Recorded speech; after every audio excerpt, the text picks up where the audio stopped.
Hello friends, அனைவருக்கும் என் உற்சாகமான வணக்கம்.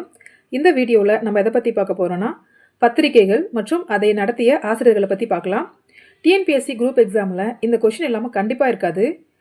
இது தெரிஞ்சுக்கிட்டிங்கன்னா கண்டிப்பாக ஒரு கொஷின் அட்டன் பண்ணிடலாம். வாங்க பார்க்கலாம். ஃபஸ்ட்டு பாருங்கள், சுயராஜ்யம் நடத்தியவர் ராஜாஜி. சுயராஜ்யம் ஜிஎம் வச்சு நம்ம ஞாபகம் வச்சுக்கலாம், ஜிஜி வர்றதுனால. ஓகே, ராஜாஜி. அடுத்தது தென்றல் கண்ணதாசன். அடுத்தது தமிழ்நாடு வரதராசலு நாயுடு. ஓகேங்களா, நாடு நாயுடு, இதை ஞாபகம் வச்சுக்கலாம். தமிழ்நாடுன்னு வந்தால் வரதராசலு நாயுடு. சுதந்திர சங்கு, இங்கே பாருங்கள், ஈஸி ரொம்ப. சங்கு கணேசன், அவர் பேரே அதுதான். அப்போ சுதந்திர சங்கு கணேசன். அடுத்தது பாருங்கள், பாலபாரதி வ.வே.சு. ஐயர் நடத்தியிருக்காரு. பாலபாரதி ஐயர்.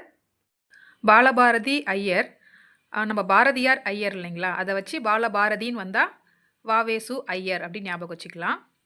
ஓகே, அடுத்தது பாருங்கள், கல்கி கிருஷ்ணமூர்த்தி. கல்கி கி ஞாபகம் வச்சுக்கோங்க. கல்கி கீழே முடியுதுங்களா, அதை நடத்தியவர் கிருஷ்ணமூர்த்தி. ஓகே, அடுத்தது இந்தியா பாரதியார். சூரியோதயம் நீலகண்ட பிரம்மசாரி. ஓகேங்களா, பிரம்ம முகூர்த்தம் சூரியோதயம், இது ஞாபகம் வச்சுக்கோங்க. பிரம்மம் நம்ம ரிச்சுவல்ஸில் வரும் இல்லைங்களா, அதனால் நம்ம வந்து ஈஸியாக ஞாபகம் வச்சுக்கலாம். சூரியோதயம்னா நீலகண்ட பிரம்மச்சாரி. ஓகே, இந்திய தேசாந்திரின்ற பத்திரிகையை சுப்பிரமணிய சிவா நடத்தியிருக்காரு. அடுத்து ஜனசக்தி ஜீவானந்தம். இதுவும் பாருங்க, ஜனசக்தி ஜி, இதை ஞாபகம் வச்சுக்கலாம், ஜீவானந்தம். அடுத்து புரட்சி விடுதலை. அடுத்தது பாருங்க, புரட்சி விடுதலை, இதை நடத்தியவர் பெரியார். திராவிடன் ஆந்திர பிரகாசிகா.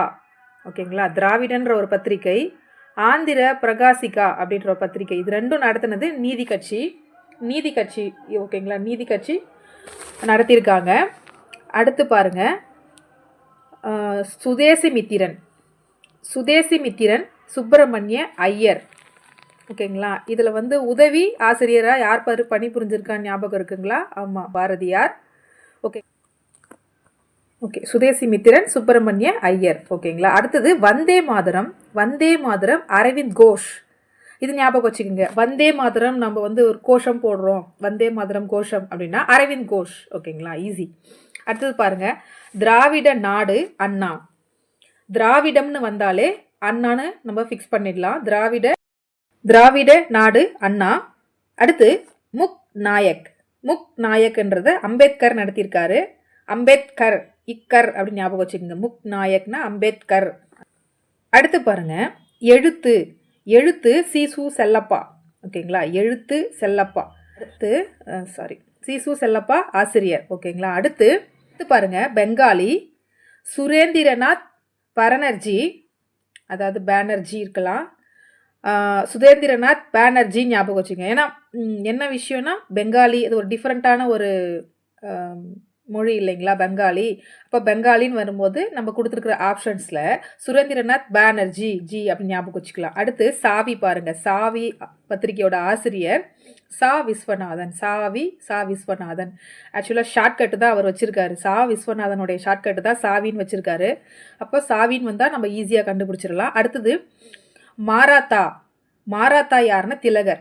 ஓகேங்களா, திலகர் ஞாபகம் வச்சுக்கோங்க. திலகர் சுதந்திர போராட்ட வீரர் இல்லையா, திலகர் வந்து மராத்தா அப்படின்னு ஞாபகம் வச்சுக்கலாம். அடுத்தது பாம்பே கிரானிக்கல் பாருங்கள், பெரோஷா மேத்தா. ஓகேங்களா, பெரோஷா மேத்தா, இவர் தான் வந்து பாம்பே கிரானிக்கல்ன்ற பத்திரிகையை நடத்தியிருக்காரு. ஓகே ஃப்ரெண்ட்ஸ், இந்த வீடியோ கண்டிப்பாக உங்களுக்கு பயனுள்ளதாக இருந்திருக்கும்னு நான் நம்புகிறேன்.